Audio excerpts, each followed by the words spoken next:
हम लोग अवलोकन करते दर्शन करते हैं तो 4:30 में आएंगे तो देरी हो जाएगी, इसलिए 4 बजे सब लोग कृपा करके उपस्थित परसों होइएगा। भक्तमाल जी में हम लोग श्रवण कर रहे हैं आज भक्त श्रेष्ठ श्री धन्ना जी का चरित्र। स्वामी श्री नाभा गोस्वामी जी कहते हैं, धन्य धना के भजन को बिनहि बीज अंकुर भयो।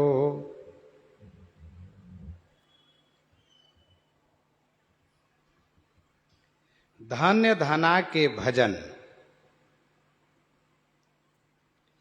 धन्ना जी महाराज श्री बलि जी का अवतार माने जाते हैं, ऐसा श्री रामानंद चरितामृत में वर्णन है। धन्ना जी का जन्म हुआ है राजस्थान के टोंक में और गांव का नाम है धुवन गांव। पिताजी है पन्ना, माताजी है रेखा। धन्य धना के भजन को बिना ही बीज अंकुर भयो। धन्ना जी के भजन को बहुत बहुत धन्यवाद है, अथवा यूं कहिए कि धन्ना जी का भजन धन्य हो गया। कहते हैं ना, आप धन्य हो गए। धन्य हो गए का मतलब सब कुछ कर लिया, कुछ करना बाकी नहीं रहा, कृतार्थ हो गए, जीवन सफल हो गया। वैसे धन्ना जी का भजन सफल हो गया, कृतार्थ हो गया। बिना ही बीज अंकुर भय, बिना बीज बोए खेत में अंकुर जम गया। घर आए हरिदास तिन्हि गोधूम खवाए। घर आए हरिदास, घर पर आए हरिदास माने संत, उनको गोधूम खवाए। गोधूम माने बीज बोने वाला गेहूं। गोधूम माने गेहूं का जो बीज है, बीज बोने वाला गेहूं, उसको खिला दिए। हुआ यह कि धन्ना जी महाराज बीज बोने जा रहे थे, गेहूं बोने जा रहे थे। तो देखो, धान का बीज कम से काम चल जाता है, लेकिन गेहूं का बीज पर्याप्त चाहिए, पूरे खेत में बोना पड़ता है। धान है, थोड़ा सा एक जगह छींट दिए, फिर जमा, फिर बनाया। तो गेहूं बोने जा रहे थे धन्ना जी महाराज। रास्ते में संत लोग दिखाई दिए, संतों की जमात। तो धन्ना जी ने उनको प्रणाम किया। तो संतों ने कहा, धन्ना, हम तो आपे के घर जा रहे थे। धन्ना जी ने कहा, महाराज, ये तो मेरा सौभाग्य है कि आप मेरे घर जा रहे थे। भगवान, हम चाहते घर न चल करके आज खेत में ही भगवान का भोग लगे। कहा, अच्छी बात है। संतों को ले आए धन्ना जी, एक बगिया में ठहरा दिए। बगिया के बगल में खेत है, खेत में बैल, हल को वहीं, बैल को खड़े कर दिए, हल वहीं रख दिए। और इसके बाद उस गेहूं के बीज को ले गए दुकान पर, बेच करके राशन पानी सब ले आए। आटा है, घी है, शक्कर है, और भी जो उपयोगी वस्तुएं हैं, दाल है, चावल है, जो भी जो बनना चाहिए प्रसाद में, सब ले आए। संत महापुरुष लोग बढ़िया प्रसाद बनाए, ठाकुर जी को भोग लगाए। और ठाकुर जी को भोग लगाए, सब जय जयकार किए, प्रसाद पाए, धन्ना जी को प्रसाद पवाए। सब लोग पा करके धन्ना जी को बहुत धन्यवाद करते हुए संत लोग प्रस्थान किए। उत्तराखंड की यात्रा है, इसलिए ज्यादा समय नहीं, धन्ना जी हम जा रहे हैं। कहा, ठीक है महाराज, फिर पधारिएगा। अच्छी बात है। धन्ना जी ने देखा कि गेहूं का बीज तो खत्म हो गया। पिताजी कहेंगे, बेटा तुम गेहूं का बीज बो कर आए हो, तो मैं क्या जवाब दूंगा? कह दूंगा बो दिया। तो कैसे बोया, इसलिए चलो खेत में हल चलाता हूं पहले, और फिर उसको बराबर भी कर देता हूं, और एक लकड़ी गाड़ दूंगा, जिससे लगे लोगों कि हाँ, इसमें गेहूं बो दिया गया है, बीज बो दिया गया है। किसान ऐसा करते थे, करते आज भी है। बीज बो देने के बाद एक चिन्ह उसमें लगा देते हैं कि लोगों को लगे कि भाई इसमें बुआई हो गया है। तात मात डर खेत थोथ लांगूल चलाए। तात मात डर, तात माने पिताजी, माता मैया के डर से। खेत में थोथ, थोथ माने खाली। लांगुल चलाए, लांगुल माने हल, लांगुल माने हल चला दिए। और कुछ सोचते हुए घर वापस आए। सोचने लगे थे गेहूं तो जमेगा नहीं, कि गेहूं जो बोया नहीं गया तो जमेगा कहां से। तो फिर पिताजी 8 दिन के बाद पूछेंगे, 10 दिन के बाद, बेटा गेहूं जमा नहीं। तो मैं कह दूंगा, पिताजी मैं जब हल चला रहा था ना तो खेत में नमी नहीं थी। अब खेत में नमी नहीं थी तो नहीं जमा, तो हम क्या करें, यही उपाय है। अच्छा देखो, भक्तमाल जी में वर्णन है, साधु सेवा के लिए चोरियों करते हैं, झूठों बोलते हैं, तो वो सब ठीक है। यदि चोरी करने से और झूठ बोलने से परमार्थ सद रहा हो, फिर वह ठीक ही है, कल्याणकारी है, क्योंकि भाव प्रधान है, कर्म प्रधान नहीं है। अब इसके बाद हुआ ये, 4-5 दिन में गेहूं जम गया। तो अड़ोस पड़ोस के कृषिकार, आस पास कृषिकार खेत की करत बड़ाई। आसपास के जितने कृषिकार हैं, खेती वाले हैं, वे आते हैं और धन्ना जी से पूछते हैं, आप बीज कहां से लाए थे। तो धन्ना जी कहते, बीज हम घर में रखे थे, पिताजी हमारे रखे थे। अच्छा, बहुत बढ़िया बीज है ये। धन्ना जी कहते हैं, मजाक कर लो कर लो। कहती, इतना बढ़िया गेहूं जमा है। धन्ना जी सच पूछो तो जैसी खेती आपकी दिख रही है, वैसी खेती आसपास क्या पूरे गांव की खेती में कहीं नहीं है। होनहार बिरवान के होत चीकने पात, इतना बढ़िया उसका जड़ है, ऐसी पत्ती है कि लग रहा है गेहूं ऐसा लहलहाएगा। तो धन्ना जी कहते, कर लीजिए मजाक, कोई बात नहीं, हम जान रहे कुछ है नहीं तो ऐसे कहवे करिएगा और का। अच्छा, तब धन्ना जी को जब रोज लोग सुनावे, धन्ना जी के मन में आया सब मजाक कर रहे हैं, कहीं कुछ चमत्कार तो नहीं हुआ है। एक दिन रात्रि में गए, रात्रि में गए तो देखा यही खेत है। सोचा कहीं ऐसा तो ना दूसरे खेत तो ना हो। कहा ना ना, ये मेढ़ मेरा ही है, ये मेढ़ मेरा है, ये खेत मेरा है। सचमुच बहुत बढ़िया गेहूं जमा है हो। तो बड़ा आनंद आ गया। तो फिर चुप रह गए, रात्रि में जाके देखा है। फिर सुबह गए, रात्रि में तो गए थे, फिर सुबह गए दिन में देखते हुए। देखा दूर से तो मन गदगद हो गया। जय हो ठाकुर जी, आपकी जय हो। अरे ये तो हम पहली बार देख रहा हूं कि साधु के पेट में बीज बोने पर खेत में जमता है, ये मुझे पता ही नहीं था, ये तो पहली बार देख रहा हूं। भक्त भजे की रीति प्रगट प्रतीति जुपाई। भक्त भजे माने भक्तों की सेवा करने का, सेवा करने की जो रीति है। प्रगट प्रतीति, प्रगट माने प्रत्यक्ष रूप से, प्रतीति माने विश्वास, मैंने आज पा लिया।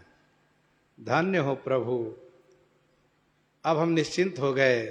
साधु के पेट में बीज बोने पर खेत में जमेगा ही, ये निश्चय हो गया, कोई चिंता की बात नहीं। अचरज मानत जगत में कहूं निपजो कहूं वै बयो। इस बात को कोई मानेगा? कोई नहीं मानेगा, मानेगा नहीं, मानने कोई विश्वास ही नहीं करेगा। इसीलिए गोस्वामी जी ने कहा, कलयुग समझुग आन नहीं को जो नर कर विश्वास। कलयुग में खास करके विश्वास ही नहीं करेगा। किसी से कहो ठाकुर जी ऐसा चमत्कार, अरे ये तो झूठ ही बोलते रहते हैं। मंदिर में ऐसा चमत्कार, ये तो सब इनका ढोंग है, दिखावा है। मानेगा ही नहीं कोई। कोई नहीं मान सकता कि खेत में बिना बीज बोए गेहूं जमा है। साधु खिलाने के बाद, साधु खिलाने के बाद खेत में जम गया। अचरज मानत जगत, स्वामी नाभा जी कहते हैं कि जगत में लोग आश्चर्य मानते हैं। कहूं निपुज्यो कहूं ए बयो, कहीं भी बो दो और कहीं जम जाए। धन्य धना के भजन की बिना ही बीज अंकुर भयो। अच्छा हुआ क्या, खेत लहलहाने लगा। लोग बहुत बड़ाई करते हैं और ये साधु सेवा में मस्त रहते। धन्ना जी इनको फुर्सत नहीं है, जाते नहीं देखने के लिए। गेहूं पकने की तैयारी में है। अब ठाकुर जी को चिंता हो गई कि इनके गेहूं की रखवाली भी होनी चाहिए, क्योंकि यह खेती ठाकुर जी की है। अच्छा, ठाकुर जी मान लेते हैं जब कोई भक्त ये कहता है कि ये सब ठाकुर जी का है, ये जमीन ठाकुर जी की है, ये मकान ठाकुर जी की, ये आश्रम ठाकुर जी की है, ये ठाकुर जी, तो भक्त कहते ये हमारे हैं। हम तो हमारो राघो जी के, राघो जी हमारो है। ये सब हमारे राम जी का है, सब राम जी का है। तो राम जी कहते आहा, भक्त इतना प्रेम से कह रहा है सब राम जी का है, तो उसको अपना मान लेते हैं। इसीलिए उसकी रखवाली भी भगवान स्वयं करते हैं, स्वयं चिंता करते हैं। अब ठाकुर जी ने सोचा कहीं ऐसा न हो कि गेहूं पकने के बाद वह बर्बाद हो जाए, कुछ हो जाए, इसलिए पहले ही चलना चाहिए रखवाली करने के लिए। भगवान तुरंत एक रखवाला का वेश बनाए, फटा पुरान कुर्ता धोती पहन करके और बड़ा सा लाठी कांधे पर रख करके आ गए धन्ना जी के द्वार पर। जय जय श्री सीताराम, राधे राधे। धन्ना जी ने कहा अच्छा कहिए क्या समाचार है। कहा हम नौकरी की तलाश में आए हैं और एक हम पहरेदारी काम बढ़िया कर लेते हैं। धन्ना जी ने कहा हमारे पास कुछ नहीं, क्या रखवाली करिएगा, 2-4-10 सेर अनाज है हमारे घर में, हमें किसी से कोई दुश्मनी नहीं, क्या रखवाली करिएगा। कहा हम खेत खलिहान जो भी हो सबकी रखवाली करना जानते हैं। धन्ना जी को याद है कि हाँ गेहूं की रखवाली तो करवाना चाहिए। धन्ना जी ने कहा घर की रखवाली में तो कुछ नहीं, लेकिन खेत की रखवाली है। गेहूं का खेत पकने वाला है तो हम चाहते हैं उसकी रखवाली हो जाए। तो ठाकुर जी वेश बना कर आए हैं, इसलिए कहा ठीक है हम रखवाली कर देंगे। धन्ना जी ने कहा क्या लीजिएगा। कहा 1/3 मैं लूंगा। 1/3 कहाँ। धन्ना जी ने कहा कुछ कम ले लो ना, क्योंकि देखो खेत हमारा, मेहनत हमारा, बीज हमारा। तो उन्होंने कहा देखो और चीज कहो हमारा ठीक है, बीज हमारा मत कहो। तो धन्ना जी थोड़ा चौंक गए, लगता है इसको गांव वालों ने किसी ने बता दिया कि बीज नहीं बोया गया था। अच्छा ठीक है चलो। कहा देखो 1/3 मैं लूंगा तब रखवाली करूंगा। अरे वहां पर दिन रात रखवाली करनी पड़ेगी, पशु से पक्षी से बचाना, चोरों से बचाना, तब जाकर के गेहूं घर आएगा, ऐसे थोड़ा ना आएगा। कहा ठीक है चलो ठीक है। तो धन्ना जी ने कहा ये बताइए आपका नाम तो मैं पूछ ही नहीं पाया। कहा मेरा नाम सौझिया है।